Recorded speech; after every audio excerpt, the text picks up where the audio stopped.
বিশ্বকাপ ফুটবলের একটা সেরা একাদশ করেছি। তখন অনেকেই মন্তব্য করেছেন যে, "ভাই একটা ফ্লপ 11 করেন।" আচ্ছা ঠিক আছে, তথাস্তু। করলাম না হয় ফ্লপ একাদশ। এবারের বিশ্বকাপে যারা খেলেছে তাদের মধ্যে সবচেয়ে খারাপ খেলা ১১ জন না। বরং যাদের উপরে প্রত্যাশা ছিল কিন্তু তারা ভয়ংকর রকম বাজে পারফর্ম করেছে। আর এমনিতেও প্রত্যাশা না থাকলেও বেশি ভয়ংকর রকম পারফর্ম করে ফেলেছে। ওইরকমদের নিয়ে আসলে একটা এই ২০২৬ ফুটবল বিশ্বকাপের ফ্লপ একাদশটা করছি। সেরা একাদশ যখন করা যায় তখন ফ্লপ একাদশও তো করতেই পারি নাকি? ফ্লপ একাদশের গোলকিপার উরুগুয়ের ফার্নান্ডো মুসলেরা। অবসর মানে ভাই অবসরই। অবসর থেকে ফিরে আসাটা যে কিরকম ভয়ঙ্কর হতে পারে সেইটা উরুগুয়ের এই গোলকিপারকে দেখে এবার সবারই আসলে শিক্ষা নেওয়া উচিত। ৪০ বছর বয়সে রিটায়ারমেন্ট ছেড়ে তিনি এসেছেন, কোচ মার্সেলো বিয়েলসা তাকে প্রথম চয়েস গোলকিপার করেছেন এবং কি ভয়ঙ্কর পারফরম্যান্স। গ্রুপ পর্ব থেকেই তো উরুগুয়ে বিদায় নিয়েছে। ৩টা ম্যাচেই তার যাচ্ছে তাই পারফরম্যান্স। সৌদি আরবের বিপক্ষে গোল খেয়েছেন, সহজ একটা বল ধরতে পারেননি, রিবাউন্ডে গোল হয়েছে।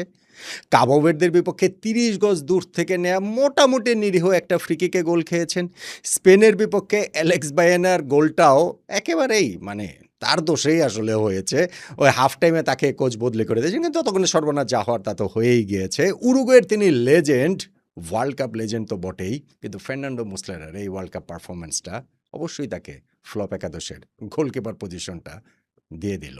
রাইট ব্যাক জার্মানির জোশুয়া কিমিখ এই সিজনটাতে বায়ার্ন মিউনিখের হয়ে পুরো মৌসুমে একটা মাত্র ম্যাচ তিনি রাইট ব্যাকে খেলেছেন, কিন্তু জার্মানির কোচ নাগেলসম্যান তাকে ওয়ার্ল্ড কাপে রাইট ব্যাকে খেলালেন ডিফেন্সিভ মিডফিল্ডের পজিশন বাদ দিয়ে। তাতে করে হয়েছে যে জার্মানির মিডফিল্ড যেমন দুর্বল হয়েছে, রাইট ব্যাকও দুর্বল হয়েছে এবং তার পারফরমেন্স মোটেই আপ টু দ্য মার্ক ছিল না। হ্যাঁ, ব্রাজিলের দানিলো যাচ্ছেতেই পারফর্ম করেছেন এই পজিশনটাতে, কিন্তু জোশুয়া কিমিখ তার যেই রেপুটেশন এবং জার্মানির যে এলিমিনেশন সবকিছু মিলিয়ে তাকেই আমি রাইট ব্যাকে রাখছি।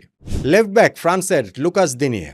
ফ্রান্সের থিও হার্নান্দেজও যথেষ্ট বাজে, কিন্তু লুকাস দিনিয়ে স্পেশালি আপনি যদি চিন্তা করেন ফ্রান্স যে এলিমিনেট হয়ে গেল স্পেনের বিপক্ষে ম্যাচটাতে, এবং সেই ম্যাচটাতে তার কীরকম জঘন্য পারফরমেন্স ছিল, সেই পারফরমেন্সই একটা হয় কি আপনি এরকম ওয়ার্ল্ড কাপের মধ্যে স্টেজে একটা ম্যাচের একটা পারফরমেন্সই আপনাকে যেমন হিরো করে ফেলতে পারে, একটা পারফরমেন্সই আপনাকে ভিলেন করে ফেলতে পারে।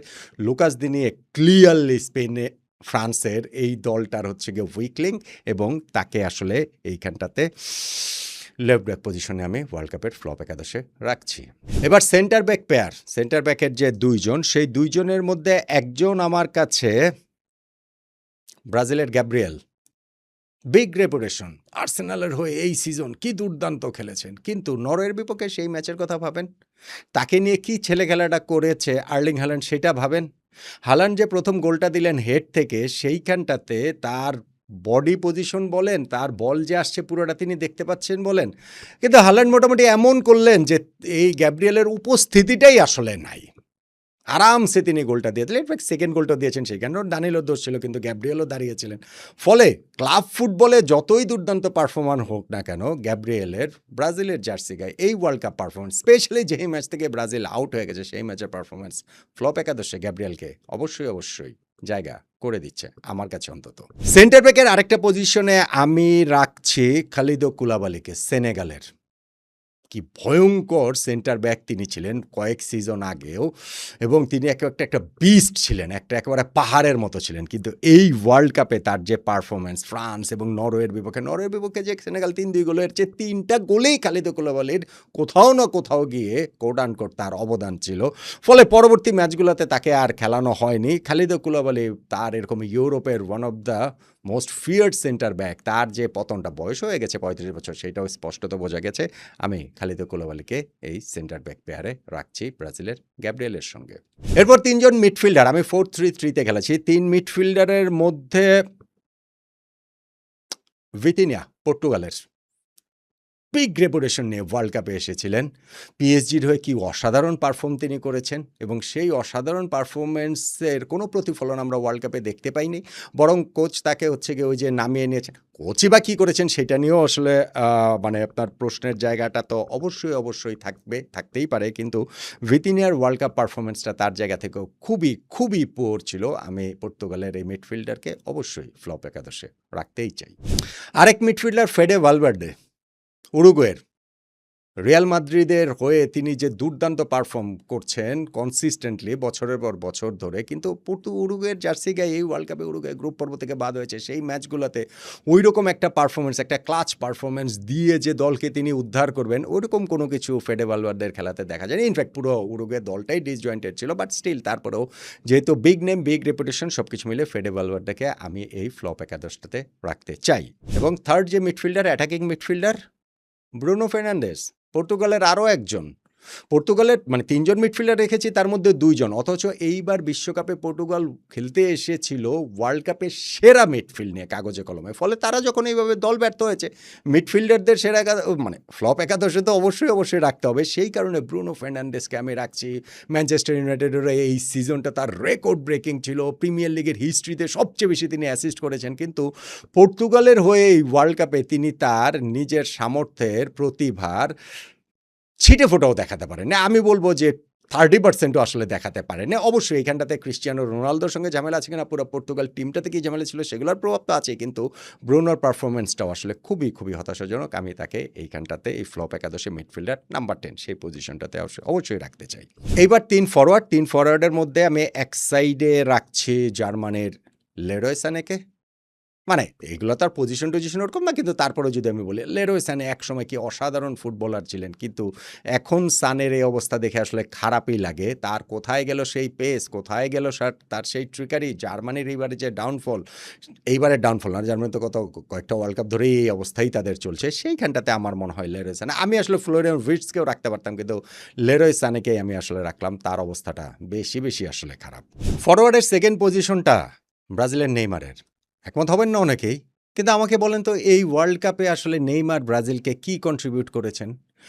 পারেননি।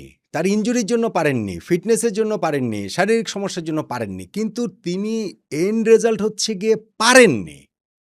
ব্রাজিল এইবারের বিশ্বকাপটা যে খেলেছে, সেখানে প্রথম 2টা ম্যাচে নেইমার খেলেনি, খেলার মতো অবস্থাতে ছিলেন না। থার্ড ম্যাচে গ্রুপের স্কটল্যান্ডের বিপক্ষে তাকে 76তম মিনিটে সময় নামানো হয়েছে। ঠিক আছে, খেলেছেন, কিন্তু তো ওই ম্যাচটাতে বা পরের অংশটাতে এমন কোনো কন্ট্রিবিউট তিনি করেন নাই। নকআউট পর্বে গিয়ে রাউন্ড অফ 32তে জাপানের বিপক্ষে ম্যাচে কোচ কার্লো অ্যানচেলত্তি নেইমারকে নামানেনি। হ্যাঁ, নামানের মতো অবস্থা ছিল না, কিন্তু নামাননি যে সেই সত্যটাও তাতে মিথ্যা হচ্ছে না। আবার যেই ম্যাচটাতে হেরে ব্রাজিল বিদায় নিয়ে নিল রাউন্ড অফ 16-এ নরওয়ের বিপক্ষে, সেইখানে 67তম মিনিটে ইনফ্যাক্ট তাকে যে নামানো হয়েছে, সেইখানটাতে লাস্টে গিয়ে তিনি পেনাল্টি থেকে একটা গোল দিয়েছেন, কিন্তু সত্যিকার অর্থে খুব একটা কন্ট্রিবিউশনের জায়গা কি আর ছিল? ব্রাজিলকে কি তিনি ম্যাচে ফেরাতে পেরেছেন? বরং তিনি নামার পর ব্রাজিলের টিমটা কি আসলে ইমব্যালেন্স হয়ে গিয়েছিল কিনা, এবং সেইখান থেকেই তো এরপরেই ব্রাজিল 2টা গোল খেয়েছে, সেই জন্য ব্যাপক আলোচনার জায়গা আছে। আচ্ছা ঠিক আছে, সেটাকে আমি একপাশে সরিয়ে রাখিও যদি বলি, তাহলেও এই ওয়ার্ল্ড কাপে 2টা ম্যাচে নেইমার বদলি হিসেবে মাঠে নেমেছেন। মোটামুটি 50 মিনিটের মতো তিনি খেলেছেন, এমন কোনো কন্ট্রিবিউট তিনি করেন নাই।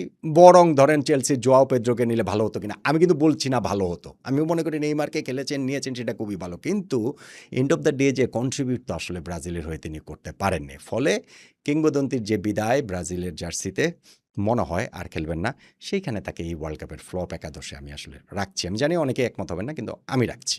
এবং ফ্লপ একাদশের শেষ জায়গাটা সেন্টার ফরওয়ার্ড নাম্বার 9, সবাই একমত হবেন, ক্রিস্টিয়ানো রোনালদো। কি করেছেন তিনি এই বিশ্বকাপে? 3টা গোল করেছেন। একমাত্র খেলোয়াড় এসে 6টা বিশ্বকাপে গোল করেছেন।